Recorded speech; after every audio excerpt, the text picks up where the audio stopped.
हाथी और बना की कहानी। एक समय की बात है, एक गांव में एक व्यापारी रहता था। उसके पास एक बना था। वह जब भी व्यापार करने जाता तो अपना सारा सामान बना पर लाद कर खुद पैदल जाता था। व्यापारी को धीरे धीरे व्यापार से अच्छा लाभ होने लगा तो उसने सोचा कि क्यों ना एक हाथी खरीद लूं, फिर मैं बना पर सामान लाद लिया करूंगा और खुद हाथी पर जाया करूंगा। इससे समाज में भी मेरा मान सम्मान बढ़ जाएगा। व्यापारी बाजार गया और वहां से एक महंगा सा हाथी खरीद लिया। हाथी बहुत ही हष्ट-पुष्ट और फुर्तीला था। व्यापारी ने घोड़े के को बांधने के लिए एक शेड बनवाया और उसी में बना को भी बांध दिया करता था। वह हाथी को अच्छा खाना देता और बना को बचा खुचा खाना देता था, जिससे बना बहुत कमजोर हो गया था। व्यापारी जब भी व्यापार करने जाता तो बना पर अपना सामान रख लेता और खुद हाथी पर बैठकर जाता था। हाथी को मिल रही सुविधाओं के कारण हाथी अपने आप को गधे की तुलना में बहुत ही बड़ा समझने लगा और वह बना को कभी भी महत्व नहीं देता था। हाथी अपने सभी कार्य तो बना से करवा लिया करता था, किंतु वह बना का कोई भी काम नहीं करता था। एक बार व्यापारी व्यापार करके लौट रहा था। लौटते समय रास्ते में नदी पड़ती थी और रास्ता बहुत उबड़-खाबड़ और पथरीला था। सामान का बोझ अधिक होने के कारण बना से चला नहीं जा रहा था और उसे लग रहा था शायद यह उसके जीवन का आखिरी सफर है। अपने आप को अत्यधिक कठिनाई में देखकर बना हाथी से बोला, भाई आज अधिक वजन होने के कारण और रास्ता खराब होने के कारण मुझसे चला नहीं जा रहा है। आप तो इतने हष्ट पुष्ट हैं, कृपया मेरा कुछ सामान आप रख लीजिए, जिससे मेरा बोझ कम हो जाएगा और मैं आसानी से चल पाऊंगा। बना के मुंह से इस तरह की बात सुनकर हाथी उस पर अत्यधिक क्रोधित हुआ और बोला, मैंने कभी बोझ उठाया है जो आज उठाऊंगा? जो तेरा काम है वह तू कर, मैं तो सिर्फ सेठ को अपनी पीठ पर बैठा कर ले जाता हूँ। हाथी की बात सुनकर बना को अत्यधिक निराशा हुई और वह जैसे तैसे रास्ते पर आगे बढ़ने लगा। तभी एक गड्ढे में उसका पैर फंस जाने के कारण बना की टांग टूट गई और सारा सामान जमीन पर गिर गया। बना से अब उठा भी नहीं जा रहा था। व्यापारी ने देखा कि बना की टांग टूट गई है तो वह हाथी से उतरकर बना के पास आया और बना के सारे सामान को हाथी के ऊपर लाद दिया, साथ ही बना को भी हाथी पर ही बैठा दिया। अब हाथी की हालत खराब हो चुकी थी और उसका घमंड भी चकनाचूर हो गया था। हाथी सोचने लगा कि काश मैंने बना की मदद की होती तो ना तो उसका पैर टूटता और ना ही मुझे आज यह दिन देखना पड़ता। बना और हाथी की कहानी से हमें शिक्षा मिलती है कि हमें सदैव दूसरों की मदद करना चाहिए, अन्यथा मुसीबत में हमारी भी कोई मदद नहीं करेगा। हाथी और शेर की कहानी। एक जंगल में एक शेर रहता था। वह बड़ा घमंडी था। जंगल के सारे जानवर डर के कारण उससे थर थर कांपते थे। एक दिन शेर जंगल की सैर पर निकला। रास्ते में उसे एक खरगोश मिला। शेर ने खरगोश से पूछा, बतलाओ, जंगल का राजा कौन? उद्धरण चिन्ह। खरगोश डर से कांपते हुए बोला, महाराज आप। शेर हंसते हुए आगे बढ़ गया। रास्ते में शेर को हिरण मिला। शेर ने हिरण से वही सवाल किया, बतलाओ, जंगल का राजा कौन? उद्धरण चिन्ह। हिरण ने डरते हुए जवाब दिया, महाराज आपके अलावा और कौन हो सकता है? शेर हिरण की बात से बहुत खुश हुआ और फिर आगे बढ़ गया। रास्ते में शेर को भालू मिला। शेर ने फिर वही सवाल किया और शेर को फिर वही जवाब मिला। शेर बहुत खुश था और अपना रौब दिखलाता हुआ जा रहा था। रास्ते में जो भी जानवर मिलता उससे यही सवाल करता और अपना मनचाहा जवाब सुनकर खुश होता। उसी रास्ते से एक हाथी आ रहा था। तभी रास्ते में शेर को हाथी मिल गया। शेर ने हाथी से भी पूछा, बतलाओ, जंगल का राजा कौन? उद्धरण चिन्ह। हाथी पहले से ही किसी बात पर गुस्से में था। शेर की बेतुकी बात सुनकर उसे और अधिक गुस्सा आ गया और हाथी ने अपनी सूंड में शेर को फंसाया और ऊपर उछाल कर पटक दिया। अब हाथी ने शेर से पूछा, अब बतलाऊं, जंगल का राजा कौन? हाथी से पिटाई खाकर शेर को बहुत दर्द हो रहा था। शेर बोला, नहीं हाथी भाई, मुझे अपनी ताकत का बहुत घमंड था। अब मैं समझ गया कि हर जगह अपनी हेकड़ी नहीं दिखाना चाहिए। शिक्षा। शेर और हाथी की इस कहानी से हमें शिक्षा मिलती है कि अपनी ताकत का घमंड कभी नहीं करना चाहिए। जिज्ञासु बकरी की कहानी। जिज्ञासु बकरी की कहानी। एक घने जंगल में पिंकी नाम की एक जिज्ञासु और साहसी बकरी रहती थी। उसे नई जगहें तलाशना और नई चीजें करना बहुत पसंद था। एक दिन घर से बहुत दूर घूमते समय पिंकी ने एक पेड़ पर लटकता हुआ एक चमकदार, चमचमाता फल देखा। उसने पहले कभी ऐसा कुछ नहीं देखा था। जिज्ञासा उस पर हावी हो गई और वह फल तोड़कर खाने से खुद को रोक नहीं सका। सोनू ने फल तोड़ लिया और बगैर सोचे समझे उसे खा लिया। फल खाते ही उसे एहसास हुआ कि फल अविश्वसनीय रूप से कड़वा था और उसे तुरंत अपने फैसले पर पछतावा हुआ। उसे नहीं पता था कि यह एक दुर्लभ और जहरीला फल है। जल्द ही पिंकी को कमजोरी महसूस हुई और वह बीमार पड़ गया। सौभाग्य से कुछ बूढ़े बकरों ने उसे देख लिया और उसे वापस अपने घर ले गए। बुद्धिमान बुजुर्ग बकरे ने फल के जहर को पहचान लिया और समय रहते जहर मारक औषधि दे दी।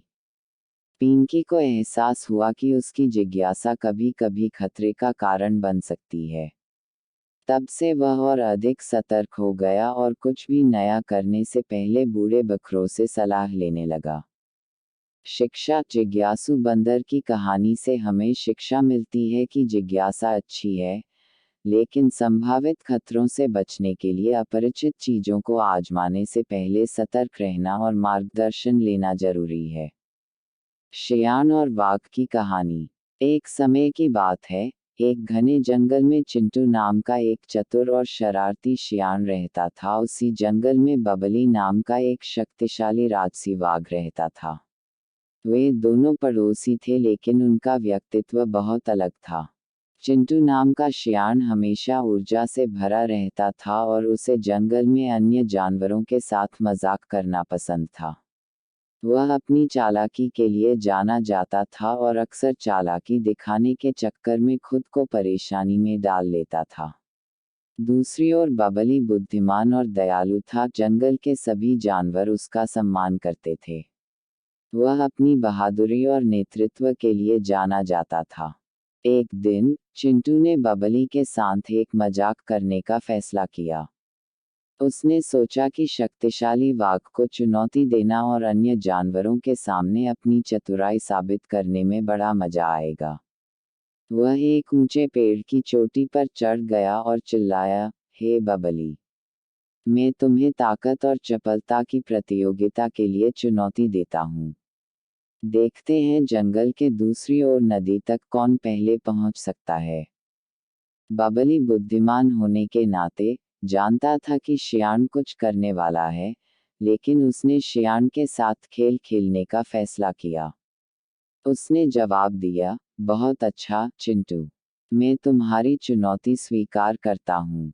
जंगल के अन्य जानवर प्रतियोगिता देखने के लिए इकट्ठा हो गए।